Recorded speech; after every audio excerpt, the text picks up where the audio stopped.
बहुत समय पहले सप्तसागर के पार हिमरंग पर्वतों के नीचे बसा था एक समृद्ध राज्य वरहिस्थान। यहाँ की रानी त्रियाम्बिका को 3 अनमोल बेटियां थीं।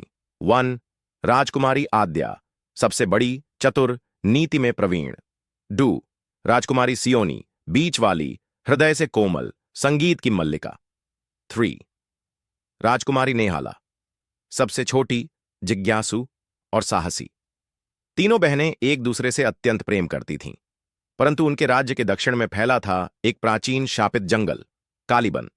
लोक कथाओं के अनुसार वहां एक अजेय चुड़ैल विरजनी वास करती थी, जो सौंदर्य और शक्ति को चुरा लेती थी। राजा ने जीवन भर अपनी बेटियों को उस जंगल से दूर रखा, पर नियति ने एक दिन उन्हें वहीं खींच लिया। रात के तीसरे पहर एक भयानक सपना तीनों बहनों ने एक साथ देखा। एक काली परछाई उन्हें घसीटती हुई एक पेड़ के नीचे ले जाती है, जहां एक औरत खून में लथपथ बैठी है।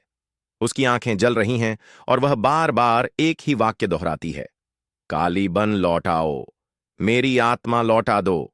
नेहाला डर के मारे उठ बैठी। सियोनी कांप रही थी।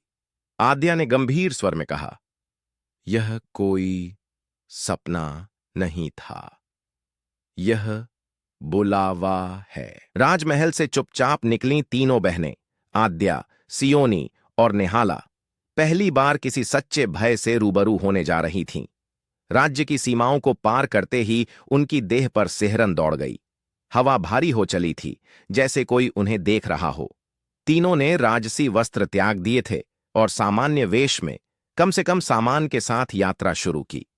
उनके पास केवल एक छोटा सा ताबीज था, जो मां त्रियाम्बिका ने दिया था, जिसमें एक पारदर्शी नीली शिला जड़ी थी।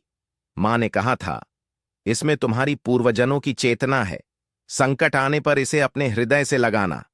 3 दिन और 3 रातों की यात्रा के बाद वे कालीबन के द्वार पर पहुंची। जंगल में घुसते ही हवा बदल गई। वृक्ष काले पड़े थे, पत्तियां नहीं थीं, केवल शाखाओं की भुजाएं जैसे किसी यातना में मुड़ी हुई थीं। पक्षियों की आवाज गायब थी। घोड़े वापस मुड़ गए। आद्या ने अपनी तलवार को कसकर पकड़ा। सियोनी ने नेहाला का हाथ थाम लिया। अगर हमने यहां कदम रखा तो लौटना आसान नहीं होगा, आद्या बोली। तो हम रुक क्यों रहे हैं? नेहाला ने उत्तर दिया, और तीनों जंगल में प्रविष्ट हो गईं। जैसे ही वे कुछ दूर चलीं, उन्हें एक झील दिखाई दी, जिसे लोक कथाओं में बहरूपियां ताल कहा गया था। पानी इतना साफ था कि चेहरा आईने सा दिखता, पर तभी पानी की सतह पर लहरें उठीं और तीनों ने देखा, उनके प्रतिबिंब बदलने लगे। आद्या ने देखा कि वह रानी बन चुकी है, अपने राज्य की एकमात्र शासिका। सियोनी ने खुद को लोक गायिका के रूप में देखा। हजारों लोग उसकी आराधना कर रहे थे। नेहाला ने देखा कि वह योद्धा बन गई है, दुनिया की सबसे निडर रक्षक। अचानक वे दृश्य स्थिर हो गए और एक रहस्यमय आवाज आई, जो तुम बनना चाहो वह बन सकती हो, पर उसके लिए अपना वर्तमान छोड़ना होगा। तीनों बहनें स्तब्ध थीं। क्या यह भ्रम था, परीक्षा या कोई शाप? सियोनी सबसे पहले पीछे हटी। मैं अपने स्वप्न को खोना नहीं चाहती, पर बहनों को छोड़कर कुछ नहीं चाहती, आद्या ने धीमे से कहा। राज्य का भार मैं तभी उठा सकती हूं जब मेरी आत्मा सच्ची रहे। नेहाला ने तीखी आंखों से जल में झांका। मैं बनूंगी योद्धा, पर अपनी नियति से, किसी छल से नहीं। तभी झील का पानी लाल हो गया और तीनों बहनें बेहोश हो गईं। जब होश आया तो वे एक गुफा में थीं। उनके सामने एक अजीब सी स्त्री खड़ी थी, बिल्कुल मानवी जैसी, पर उसकी आंखें जल रही थीं और उसकी देह पर कांटे उगाए थे। स्वागत है, वह बोली।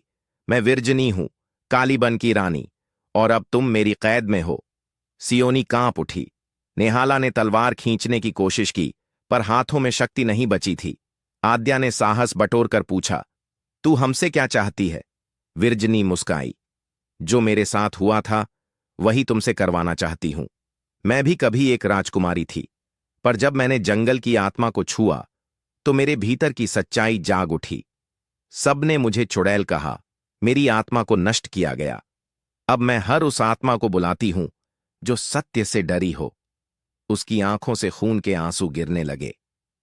तुम तीनों में से केवल एक मेरी जगह लेगी, शेष 2 मिटा दी जाएंगी। तीनों बहनें स्तब्ध थीं। क्या यह एक चेतावनी थी या दंड?